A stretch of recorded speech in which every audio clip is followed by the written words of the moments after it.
me ask you, Marisol, then, if you, for the most part, had healthy examples or healthy enough examples of relationships previous to this, and then your experiences as on a professional level were healthy, why do you think then you got caught up with this relationship, which seems to be the outlier in comparison to the other ones? Yeah, that's a really good question. And it's something that I asked myself because I thought, what? First of all, I thought, how stupid am I? Like, what did I do so wrong? And then the second thing I thought was, what was so wrong with me that it attracted this guy into my life? And this is why people who have been through abuse um, don't jump into a whole new thing, is because we're left feeling like we did something wrong or we are somehow wrong, like we brought this on ourselves somehow. And in a strange way, when you're someone who is highly educated and well traveled and professionally successful, there's another layer of shame to it because you think, how could I mean, my whole life I've been in control, I've made good choices, I've had my eyes open. What was so wrong with me with this relationship? Like, how could I have been so stupid? I'm not a stupid person, but clearly I'm a stupid person. um, and I think this is something that I've had to learn over the past year and a half since leaving him, which is that narcissists, a certain type of narcissist, will actually look for a very high value target. They don't want a woman who's already broken down, or a woman who's financially struggling, or a woman who is reeling from a bad relationship. They don't want these women because there's no challenge in breaking down somebody who's already broken down. What they want is the woman who is independent, smart, successful, confident, assertive, you know, because it's two reasons. First of all, she looks great on his arm. Like, if he can land a woman like that, then wow, he's really something, isn't he? Like, to make a woman like this fall in love with me, wow. And it puffs up his ego, doesn't it?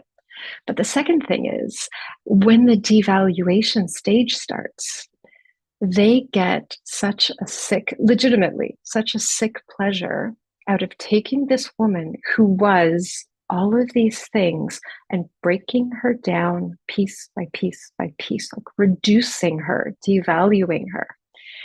And devaluing a woman like me, which my ex did. I mean, he completely broke me down. He had me completely dependent on him. He had me questioning my own eyes, my own experiences. Like, he would say something, I would call him on it. He would deny having said it. And I would say, you said it 7 seconds ago. And then he would say, I think you need to go get some therapy. I think there's something wrong with you. um, I think you're losing your mind. I think you're really getting sick. Like, I'm really worried about you. And this happens often enough over years. Keeping in mind, this is somebody who was your dream partner in the beginning, who says they love you. And then after a while, honestly, you start to think, is there something wrong with me? Like, am I remembering it wrong? Did I make that up? Like, did I see that? Did I hear that? Did I experience that? Really? Because why would he? I mean, why would he tell me that I have this so wrong? Like, why would somebody who loves me, who treats me so well sometimes, who just wants to help me, why would they lie to me consistently about this, right? Um, and then you start to, and this is one of the big red flags, is you start to um, you don't trust yourself. You trust them more than you trust yourself, which makes no sense.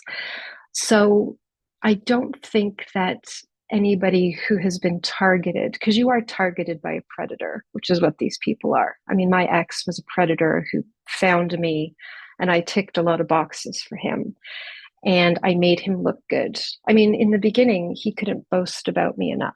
He couldn't he just couldn't say enough great things about me. I made him look so good. But then as the mask began to slip, um, then the game changes. And then the game becomes about, now how do I start breaking her down? Like, how do I start making her dependent on me? How do I start making her question her own experience? How do I make her question her reality? How do I make her choose me over herself? Like, and that's the game. And that is the devastating part of the relationship. It's the time when you stop trusting yourself. And, you know, um, there's nothing that I did to attract that except to be something attractive to a predator. And there was nothing I did to deserve that. And there was nothing I couldn't see it coming because I'd never experienced it. But let me tell you, if I ever see it coming again, I'll get the hell out of there, because now I know what I'm looking for.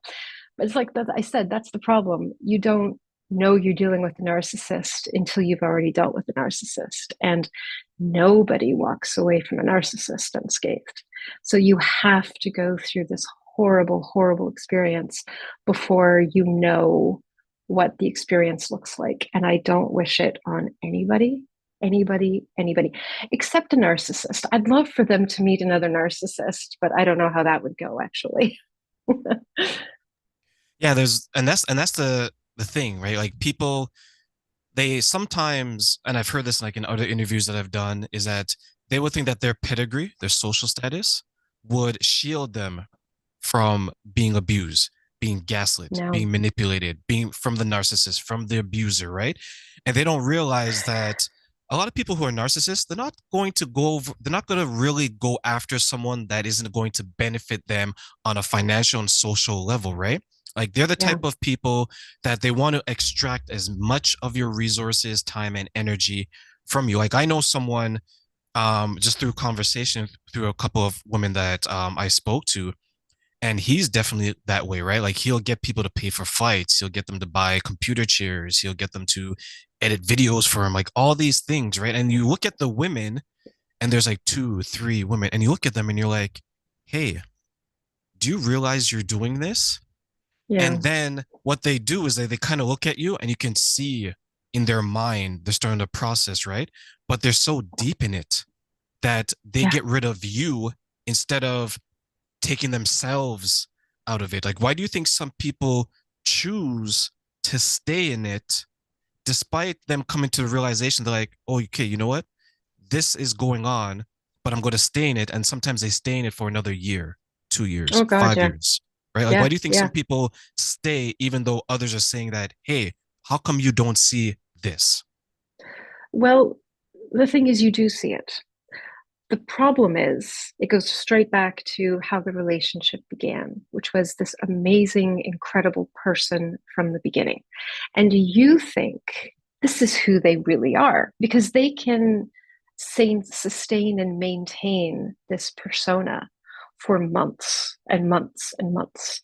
They will they will carry it out for as long as it takes to get you where they want you to be.